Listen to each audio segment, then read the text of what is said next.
এতেকাবে এখানে এতেকাবের যে মজলিস হচ্ছে, এই এতেকাব হচ্ছে আল্লাহ রসুল সাল্লাল্লাহু আলাইহি সাল্লাম নিজে করে গেছেন মসজিদে নববীতে, হ্যাঁ, করে গেছেন। সেই এতেকাবের মজলিস আমরা করছি। এতেকাব যারা করে তাদের নাম হচ্ছে মোতাফিক বলা হয়, এদের মোতাফিক বলা হয়।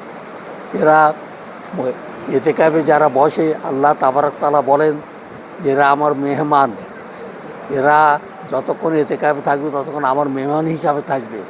এই জন্য এরা আল্লাহর মেহমান হিসাবে এতেকাবে রয়েছে। এরা এতেকাব যারা করে, হাদিসের মধ্যে এসছে এতেকাবকারীর সঙ্গে জাহান্নামের তফাত হচ্ছে দীর্ঘ একটা বিরাট নদীর মতন তফাত। মাঝখান দিয়ে একটা নদী চলে গেলে যতটা তফাত হবে, জাহান্নাম এদের থেকে এতটা দূরে চলে যাবে। হ্যাঁ, এতেকাব এইরকম একটা জিনিস। এতেকাব এত সুন্দর জিনিস। এমনি হাদিসের মধ্যে এসছে, যদি কেউ একজন মানুষ নামাজ পড়তে এসে একটা ওয়াক্তের থেকে আর একটা ওয়াক্ত পর্যন্ত নামাজের জন্য অপেক্ষা করে, আল্লাহ তাবারক তাআলা তাকে অনেক মূল্যবান সময় দেন, অনেক মূল্য তাকে দেন।